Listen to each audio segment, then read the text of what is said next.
me your take on why we spend so much time and effort on vegetation management. Yeah, sure. The one main goal is safety and reliability. Those are always, things that we're going after here at the co-op. And anytime those trees touch the lines, they have the potential to, one, have a safety issue, and secondly, cause an outage. And no one likes to have the power out.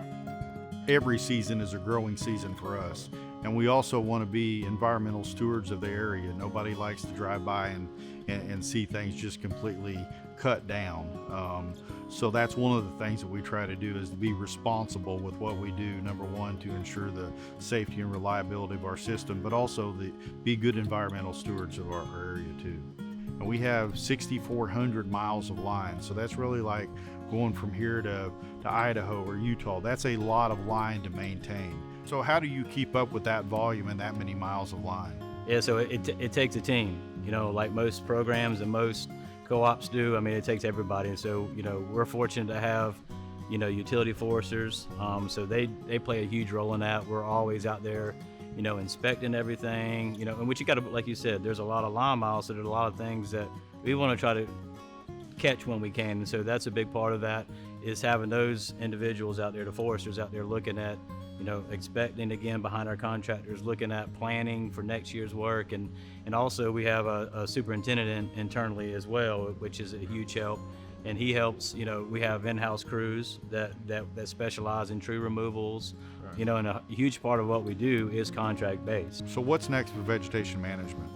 This fall, actually, we're implementing an underground vegetation maintenance program. So what that's going to consist of is we're going to be going around, cycling around, similar to our overhead trimming, and we're going to be looking for all the vegetation that's around all of our equipment.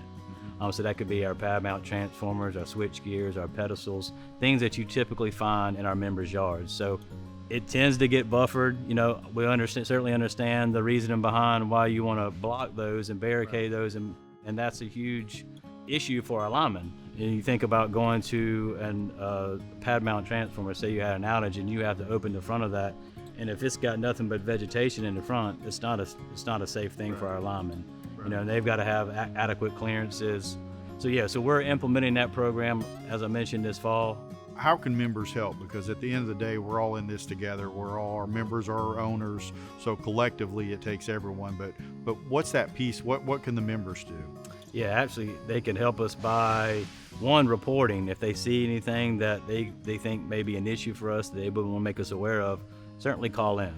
They can call in here to the co-op, just the general number, and just kind of state what they see, whether it may, as far as vegetation, say, hey, you see a dead tree, or you see something that may be going into a power line. Certainly they can help us by that. Another huge way they can help us is by being mindful of planting. We talk about how beautiful the Lowcountry is. A lot of people like landscaping and beautification, so it's considered in the vegetation world of the right tree, right place. So that's about selecting a tree that's not going to grow up into the lines. So those are two huge ways.